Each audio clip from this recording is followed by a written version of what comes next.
Ici Sud Radio. Les Français parlent au français. Je n'aime pas la blanquette de veau. Je n'aime pas la blanquette de veau. Sud Radio Berkov dans tous ses états. Les femmes, on en parle beaucoup dans le wokisme, on en parle beaucoup dans MeToo, on en parle beaucoup dans Balance ton porc, etc., etc. On parle aussi des femmes battues, on parle des femmes victimes de violences, et il faut en parler également. Mais on parle peu, on parle moins, effectivement, des femmes en détresse. Des femmes en détresse, des femmes en misère, en état de misère matérielle. C'est très bien. Et la misère morale est très importante, mais la misère matérielle est encore plus importante. Car comment voulez-vous parler, comment voulez-vous être libre avec un ventre vide? Donc, très important, et on va parler d'une fondation qui fait beaucoup de choses à ce sujet, et ça me paraît très important de ne pas oublier ce côté de la réalité. Sud Radio Berkov dans tous ses états.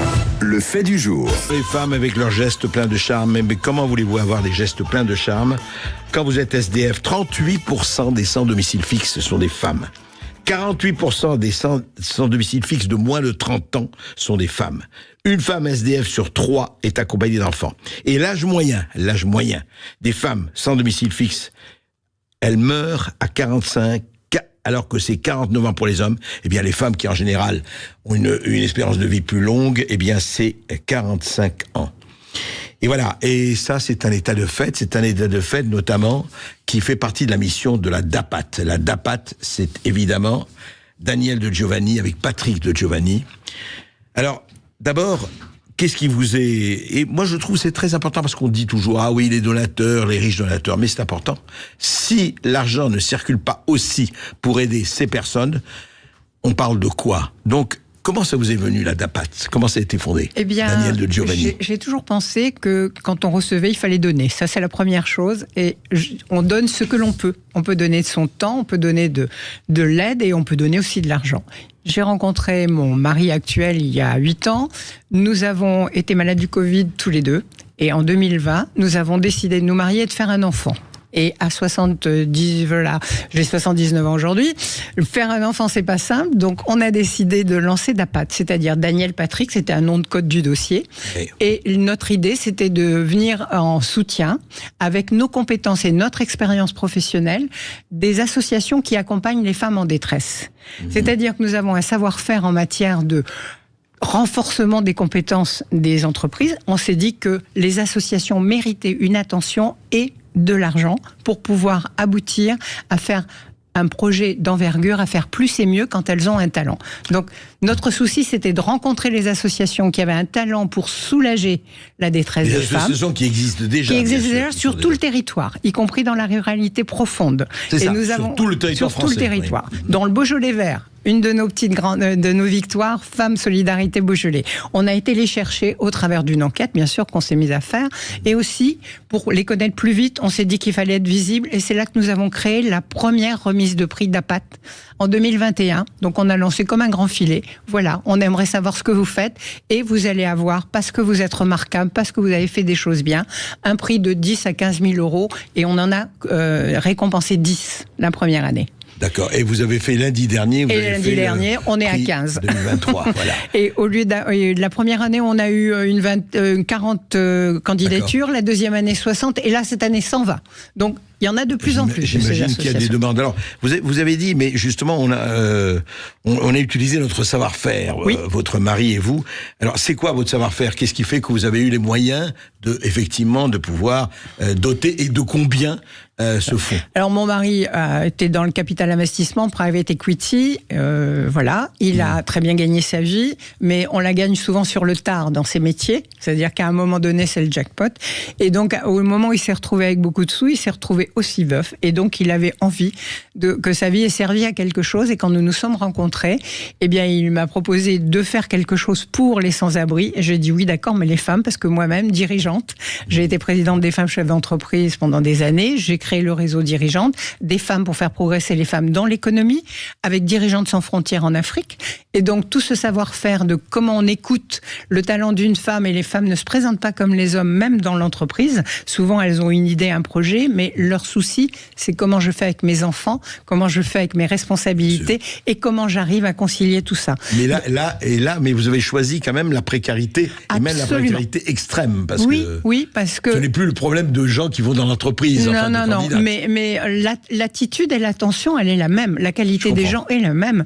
Vous savez, les détresses, elles arrivent souvent, pas forcément aux gens auxquels on pense. Il suffit qu'une femme, par exemple, soit malade du cancer, machin comme ça, le couple va disons, se réduit en peau de chagrin, elle a ses enfants qu'elle ne veut pas quitter, elle a sa maladie à gérer, elle perd son job. Voilà, elle tombe en vrille. Et ça y est, c'est le trou. Et donc, il n'y a pas que ça, il y a vraiment beaucoup d'autres choses. Disons qu'il y a des accidents de la vie, c'est ce que j'appelle les accidents de la vie, qui quelquefois, vous tétanisent et vous rendent vraiment incapable de réagir à la vie. Et là, les associations sont très importantes. Il y en a à la porte de plein de gens, mais on ne les connaît pas. Ouais. On les connaît pas suffisamment. Ces dernières années, on a fait du travail et ça commence à venir. Mais honnêtement, je crois que c'est hyper important d'avoir une écoute déjà. Et depuis en 2017, il y a eu des décisions de prise avec les différentes ministres qui ont osé parler, etc., etc. Il y a des progrès. Alors ces fonds, dites juste pour revenir à l'économie. Notre fonds de dotation. Ce fonds de dotation est doté de combien et chaque année ça fait combien? Voilà comment ça fonctionne. Oui. On a mis donc 14 millions d'euros sur la table. En 2020. Oui, 2021. Voilà, c'est donc un capital dont nous disposons et que mon mari, dont c'est le métier, sait faire fructifier avec un groupe, puisqu'on a un comité d'investissement, etc. Cet argent ne nous appartient plus, c'est de l'argent qui est au service, qui est sur le fond, et qui est au service donc de la cause générale et qui ne pourra pas servir à autre chose que d'accompagner des femmes en détresse. C'est clair dans les statuts. Et si nous disparaissons et que ça devait être liquidé, ça ne pourrait aller qu'à une autre fondation qui fasse le même type de choses. Donc ces 14 millions, on les fait travailler et tous les ans, ça rapporte 1 million à peu près, voire un peu plus.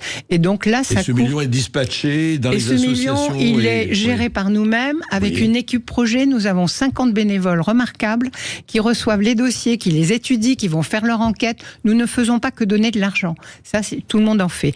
Notre projet, c'est d'apporter nos compétences, c'est-à-dire d'apporter de l'accompagnement, de l'écoute, de la compréhension. Où vous en êtes? Vous savez, un dirigeant d'association qui initie ça, souvent c'est un entrepreneur social. Il connaît pas tout, comme dans l'entreprise. On a une belle idée, on a une envie, on met en place des choses. Comment l'instrument, comment faire fonctionner. Et le premier embauche ou autre, vous vous trouvez avec un prud'homme et il n'y a plus rien. Donc, et en plus, il faut savoir que les associations, c'est tous les ans qu'il faut recommencer tous les dossiers pour obtenir des subventions, parce qu'ils ne vivent que de subventions publiques et de dons privés. Et souvent les dons. De loi 1901. Et les dons privés ne sont pas énormes. Et celui qui a créé en tant que président, même s'il donne de son temps, il ne peut pas se rémunérer. À un moment donné, il passe directeur de la SOS. Et comment on fait? Voilà. Donc il y a tout un travail d'écoute et de gestion et d'écoute. Et surtout de consolidation. Parce que ces gens qui démarrent, quelquefois, ils sont obligés d'arrêter parce qu'il n'y a plus les moyens. Donc nous sommes là pour servir de relais. Alors, Daniel Giovanni, combien d'associations aujourd'hui vous aidez, en tout cas vous accompagnez, disons, ce soit par l'argent, mais que ce soit aussi par évidemment nos conseils. On est à pas loin de 200 en 3 ans. 200 associations. Pas loin de 200. Sur toute la France. Sur toute la France, vraiment, sur tout le territoire. Et nous avons créé cette année un tisseur de liens, parce qu'on s'est rendu compte que ce qui importait beaucoup à ces associations, souvent c'était d'être mis en relation d'un bout de la France à l'autre. Une initiative prise à Marseille peut être utilisée à Lille. Et là, on gagne du temps. On gagne du temps, donc on gagne de l'argent, on gagne de l'énergie, et ça va beaucoup plus vite. Et c'est les associations qui nous ont ramené ça. Donc, tisseur de liens, c'est vraiment devenu un concept avec un truc, et nous mettons à disposition la maison de Dapat. On vient d'acheter un local à Paris pour qu'ils puissent se rencontrer. C'est devenu la maison du fonds et des associations. Absolument. Et donc, l'idée, c'est d'organiser des conférences, des échanges, des trucs, et de la formation pour permettre aux dirigeants d'associations de devenir des entrepreneurs sociaux. C'est-à-dire d'être conscients qu'ils sont une force économique. Ils peuvent venir se former chez vous à Paris. Absolument. Et même à distance, puisque maintenant on peut fonctionner très bien. Donc l'idée, c'est de les écouter, de voir leurs besoins, de mettre à disposition des compétences s'il y a besoin d'une personne qui s'occupe de mettre en place des dispositifs, d'aller voir les banques, d'aller rechercher l'argent. Bref, c'est un accompagnement managérial, mais aussi un accompagnement financier. Oui. On leur achète des locaux. Donc on a créé un fonds d'investissement cette fois, c'est plus de la philanthropie. Pour des locaux, ah oui. Voilà, c'est un fonds d'investissement solidaire, c'est-à-dire que on récupère des fonds, on achète des locaux ou des... Pour les associations. Oui, Enfin, ou des chambres aussi pour garder les femmes en détresse, Oui, voilà, sûr. les mettre à l'abri.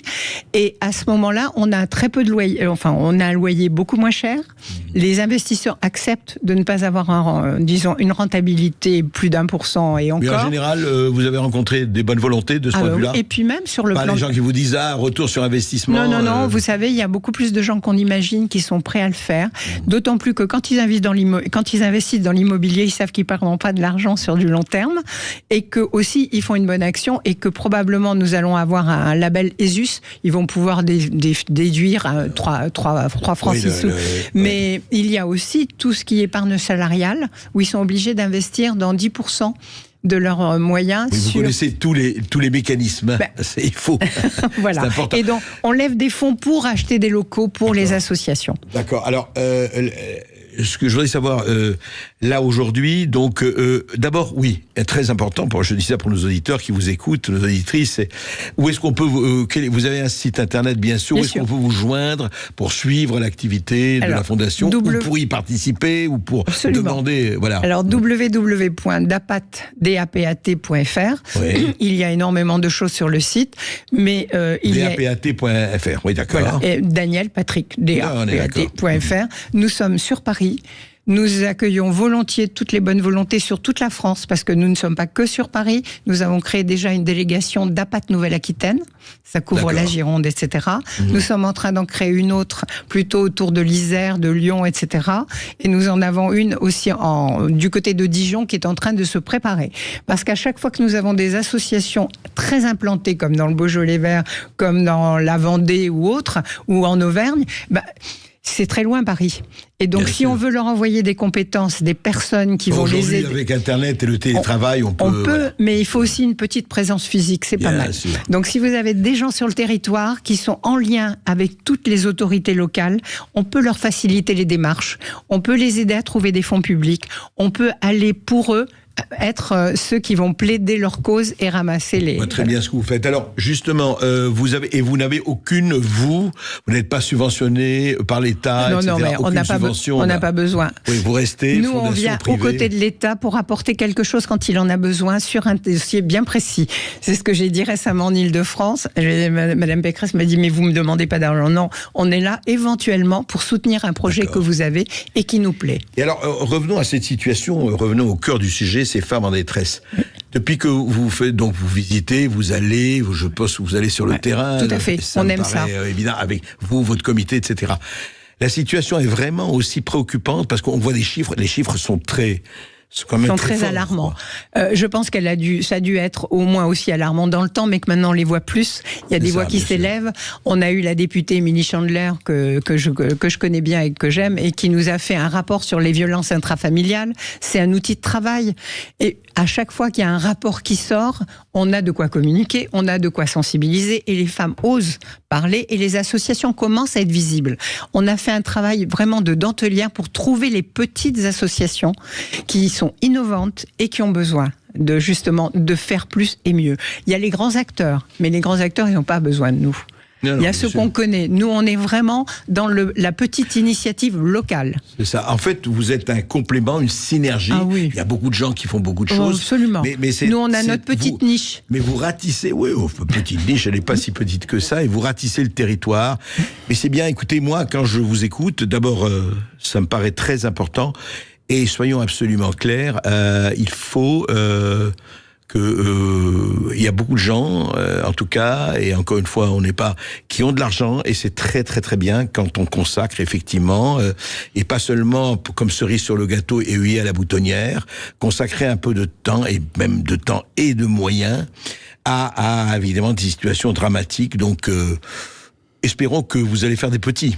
Je peux juste vous dire que le don rend heureux. C'est scientifiquement prouvé. D'accord. Donner nous rend heureux. Alors allons-y tous. Eh bien, donnez-moi, comme disait un certain Enrico Macias. Absolument. En tout cas, merci. La DAPAT, vous savez où vous renseignez, dapat.fr. Vous allez voir. Et tout ce que vous pouvez faire, tout ce que chacun d'entre nous peut faire à son niveau, eh bien, est très important. Parce que la misère, ça se combat et on ne le laisse pas seul. Merci. Merci. Merci Daniel de Giovanni d'avoir été avec nous. Je rappelle que vous êtes présidente de la DAPAT. On marque une courte pause sur Sud Radio et on va se retrouver pour le Ça Balance dans un instant. À tout de suite. Sud Radio Berkov dans tous ses états, midi 14h. André Berkov.